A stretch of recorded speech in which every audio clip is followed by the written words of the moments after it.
Welcome to the Fire and Earth podcast with your hosts, Jason Mefford and Kathy Gruver. Fire and Earth, giving you the keys to unlock your limitless potential. Hey everybody, welcome back to another episode of the Fire and Earth podcast. I'm your co-host, Kathy Gruver. And I'm Jason Mefford. Dun, dun, dun, dun, dun. All right. Well, hey, today, when you think about it, there's lots of things that we all have in common, right?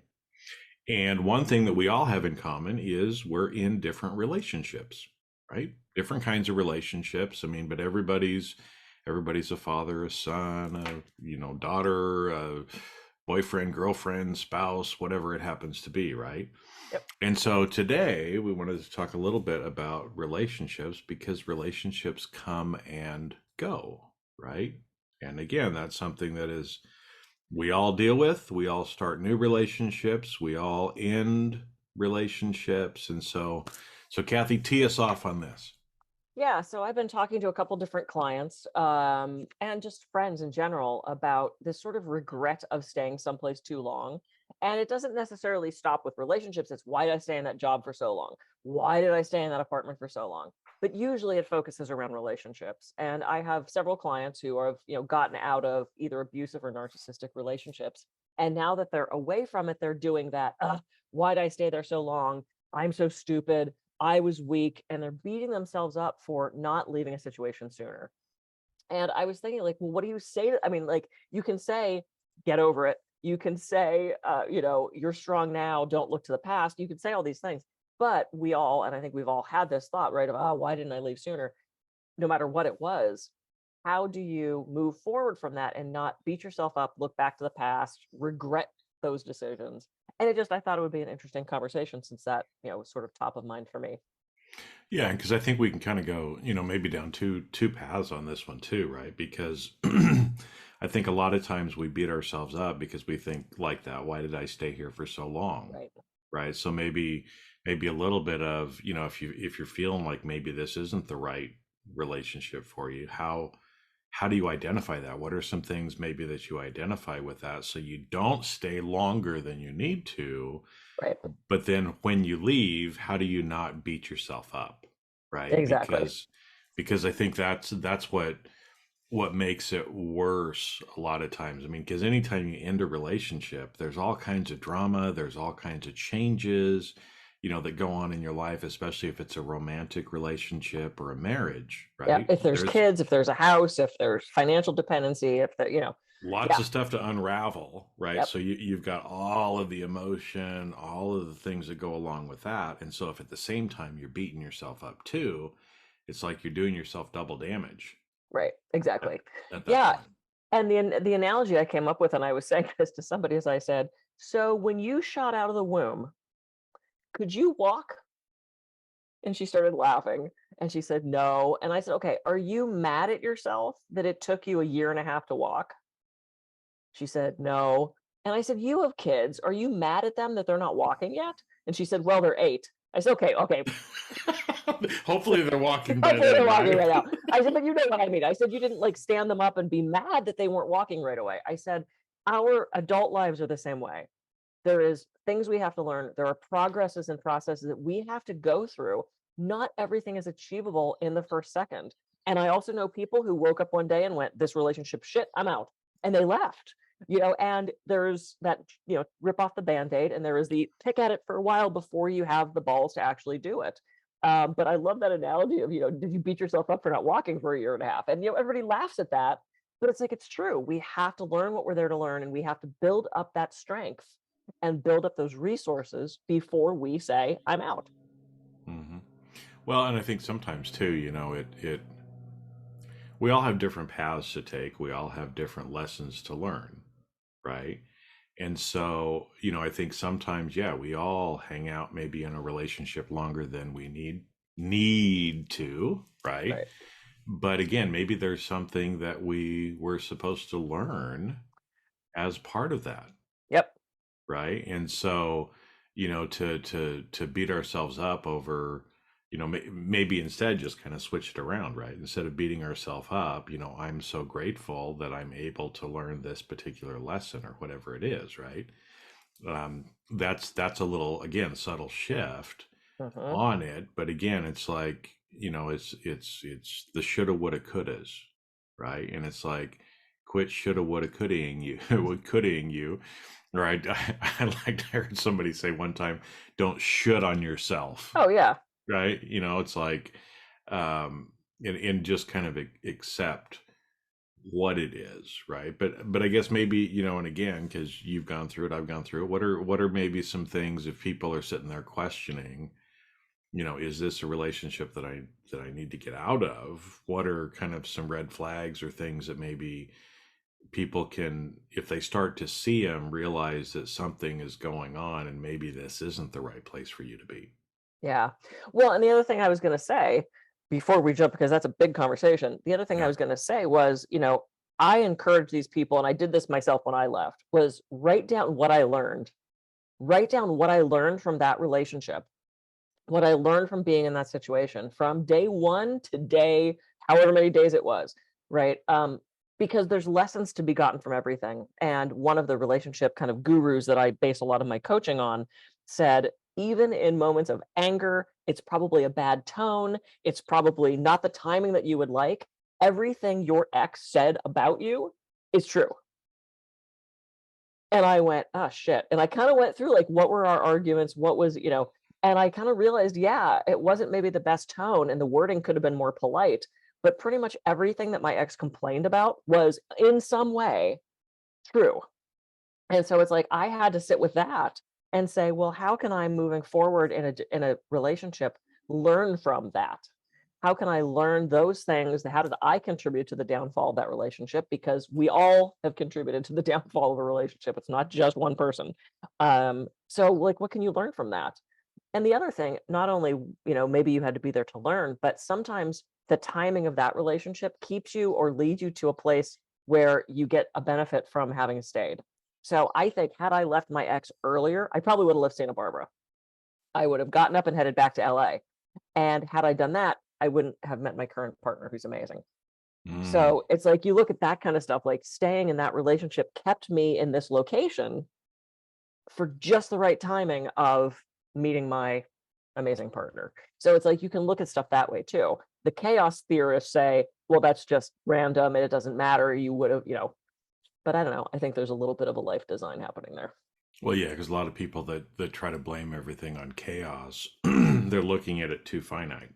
Hmm. There is really no chaos in the universe when you look at it from a bigger picture. It just appears to be chaos or chaotic at the time because you're looking at such a narrow time sliver Yep. that it seems like, because you don't have an expanded view to actually see the pattern, Right. right? Yep. So that's interesting. But I think too what you said there, and it's everything your ex said about you is true, and the whole idea of, when we end relationships, we need to be self-reflective Yes.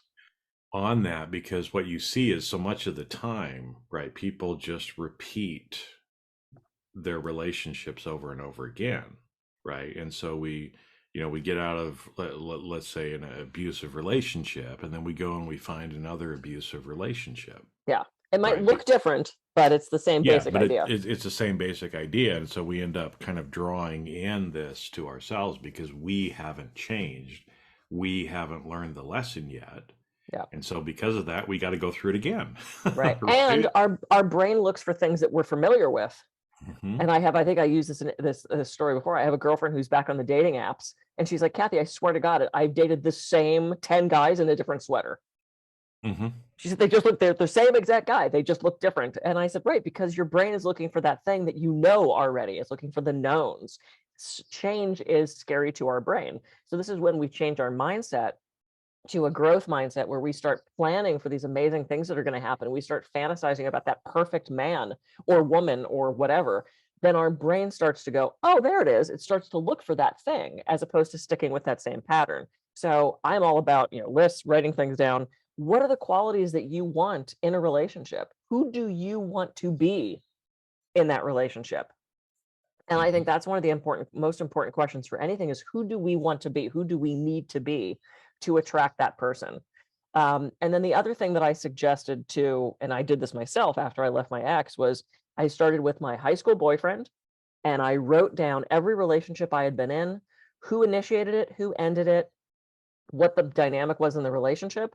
And I began to see this pattern emerge of codependency and picking guys that weren't all that stable. And, and so I had to sit with that and go, why was I picking this pattern of relationships?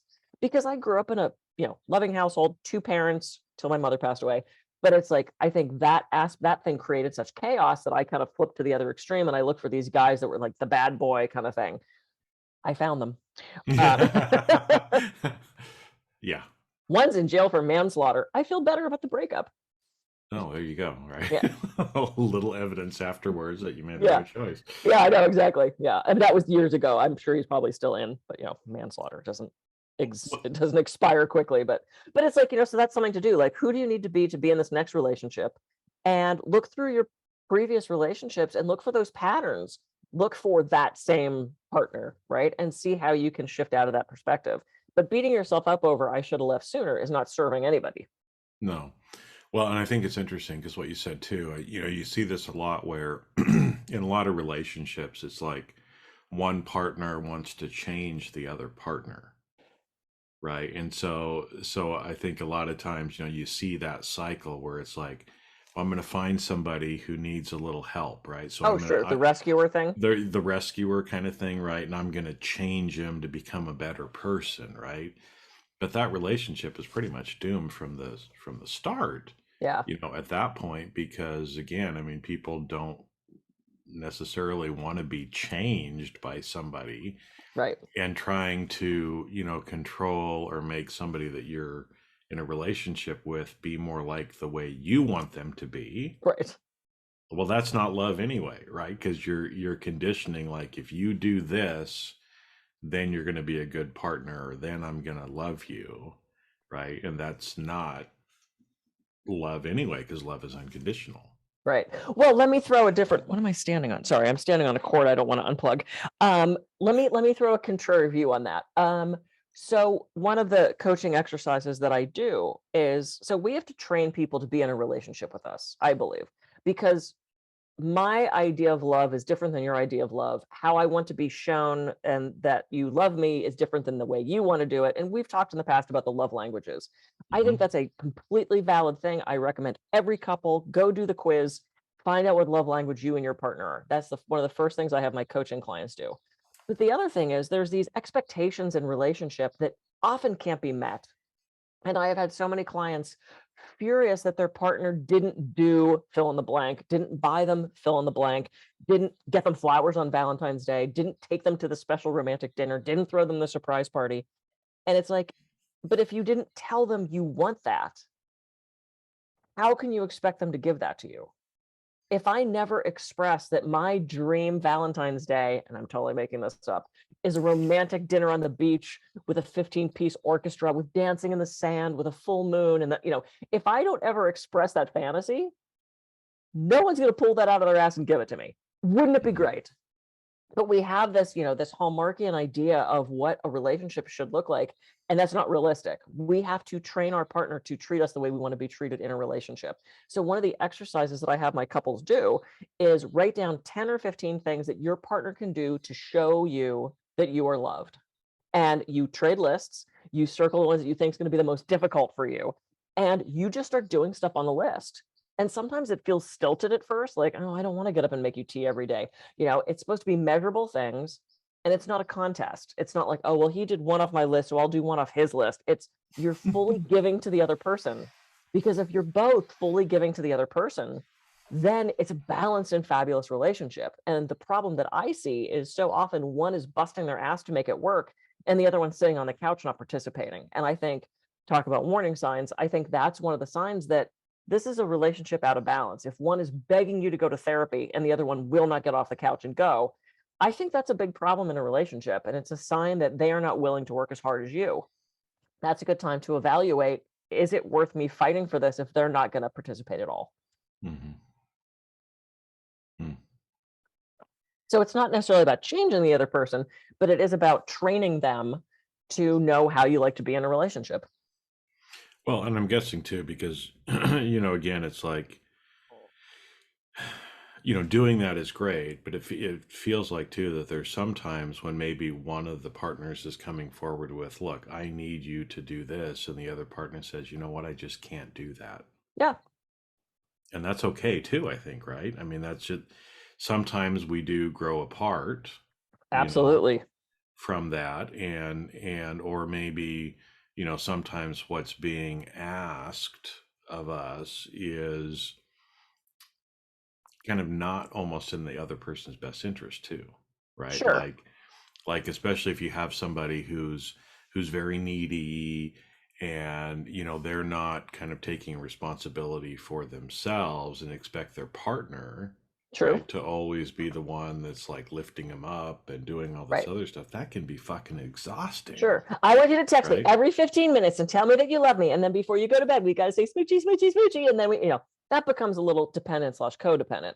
Yeah. And if text me every 15 minutes is on your list of things you need me to do to be in a relationship, that's not going to happen. So that's where, and then you negotiate that. You're like, look, that's completely unrealistic. I can't text you every 15 minutes. How about every 2 hours or when I'm thinking of you, I'll let you know, or, there is a negotiation too in relationships. I want you home every night for dinner. Well, that's not always realistic. When you set these hard parameters on it, then it's harder to follow. The one exercise I do have my couples do is they do an appreciation exercise every day, at least for like 10 days to 2 weeks. That's one thing where I go, every day you guys have to do this. And it's one of my favorite. It's such a beautiful exercise. We'll do a different show on the appreciation.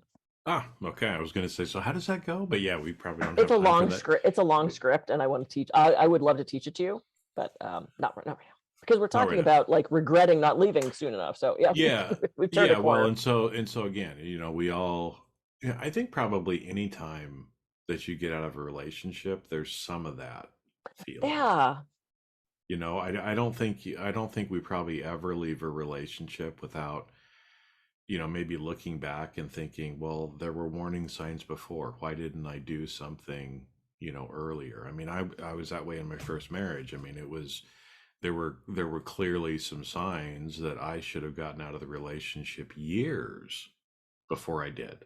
yeah, Right? or never gotten in Years. the first place, which I Or went through one of those. I'm like, why did I even do that? When my dad said, I think that's a bad idea, I should have listened to him. yeah, yeah, I had some of those. Seriously, it's like he had that external view of, what are you doing? This is a horrible idea. And I was too young and cocky to listen to him. hmm Outside input from the right people can be very useful, because when we're in it, sometimes you cannot see the big picture of what's going on. What is it? Can't see the forest for the trees.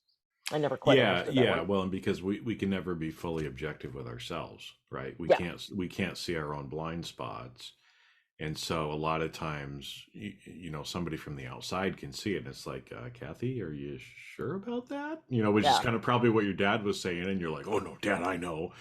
And then, some of us with personalities like, well, if you're telling me I can't do that, then God damn it, I'm gonna do it. Sure. Right? My Just rebel comes spot out it. and is like, Yeah, right. but I'm in love. I'm in love. But to listen to it that way. But yeah, I mean, like you said, we probably have, everybody probably, as you look back, has some of those thoughts, right? I guess the point is, and maybe this is kind of to discuss, right, is how long do you spend looking back, right? I mean, if Yeah. it's there's absolutely nothing wrong, and like you said, making some of these lists, doing some of these things, how can I do it different? But again, get your opinion. My opinion is, probably a few days to maybe a week or two, maybe a month. But if you get past that time, you're spending too much time regretting the past, and you're in the past instead of either trying to fix it or loving yourself and just moving on and Well, realizing it's just a part of life and it's okay. Well, and it's that, shame comes along with that, right? It's not the regret necessarily of why didn't I go earlier. It's the shame of staying in a place that wasn't healthy for you. And anytime shame is triggered, the antidote, I always get those words mixed up. Antidote is self-compassion. And how can you have compassion for where you were at that time? There's an interesting balance, right? Because if you go too soon, then you wonder, did I do everything I could have? And then that's a tough place to be, because then often you end up jumping back in that relationship. So it's such a delicate balance of when is the right time. And I think if we just sit in that stillness, we know, and who knows I don't have the blueprints of the universal plan. I wish I did. They could be in the stack of shit that's on my desk, frankly. I mean, it's 2 inches down. It's that yellow piece of paper. It's like an archaeological dig here. As you like remove things, you see what's happened in the past of my life. It's fascinating. It's just end of year crap. But it's like, who knows why the timing of things happens when it does. Maybe it is so that you meet somebody else. Maybe it is so that you land in an opportunity or an experience that you wouldn't have gotten otherwise. Maybe you're with that person to learn some amazing cosmic lesson. Maybe it's a past life thing. I mean, like, I can't explain any of this stuff. Is it fate? Is it destiny? Is it bullshit? I don't know. I don't know. But it's like, we don't have the answer to that. We've questioned that for all eternity, right? Of what is the meaning of life? Why do these things happen? What is the timing? Why do people come together? So it's about being gentle with yourself and having that self-compassion and forgiveness of, you did the best you could with the tools you had. And now here you are, you're free, you're out, you're ready to move forward. How can you do that with grace and compassion and love to yourself, so that the next relationship you land in is amazing and created to what you've always dreamt of? Well, I think because you touched on something there too. I think a lot of times we probably hang out longer than we need to, because we have that feeling of, well, did I really do everything Yep. that I could have done, right? And I feel that way a lot of times too, but I'm kind of wondering, it's like that again kind of goes back to one of those negative emotions that, does it really matter? I mean, again, it's like, I don't know, right? Can you ever do enough? Right. Well, and you can't do enough. You have to have a partner that's willing to help. And I have a client right now who's stuck in a relationship, and they won't go because they're waiting for something to change in their partner, and the partner has zero interest in doing anything to change. They're just getting craftier at hiding where they're putting the alcohol. So they're not willing to make that change. So how long do you sit there hoping the other person does something? Could it happen? Sure. Statistically, does it? No. And I hate to say that, because you do want to give people the benefit of, I know they can change, they have the strength in them. Some of them just don't at this moment.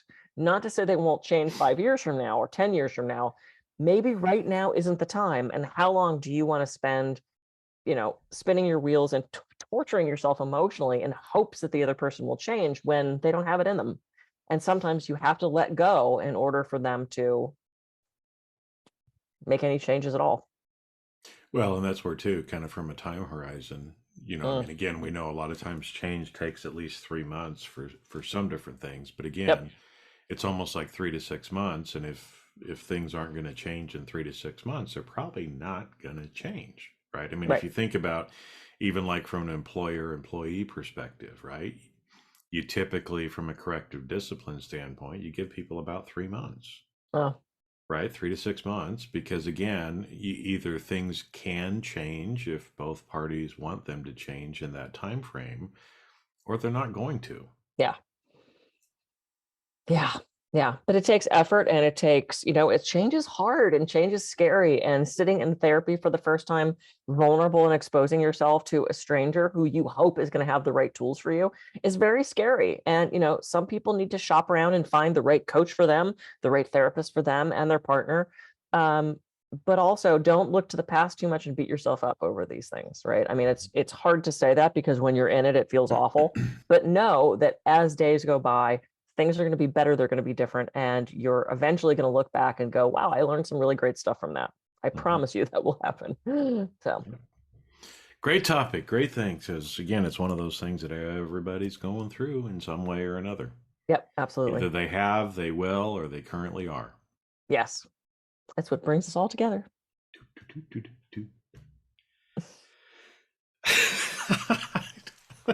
I don't know what that was. I don't either. Cool. Anyway. Well, good. We'll leave that. All right. We'll leave the do at the end there. Cool. Well, all right. I'm going to give my coaching site today, since we're talking about relationship coaching. I'm Kathy Gruver. I can be reached at kathygruver.coach. Coach, because Kathy has been coaching on relationships much more recently. Yeah. And I'm Jason Mefford. I can be reached at jasonmefford.com. So go out, have a great week. Take a look at your relationships and just don't beat yourself up. Because getting, when we do that, we end up down in that shame area, and that's just an area that we just do not want to be in.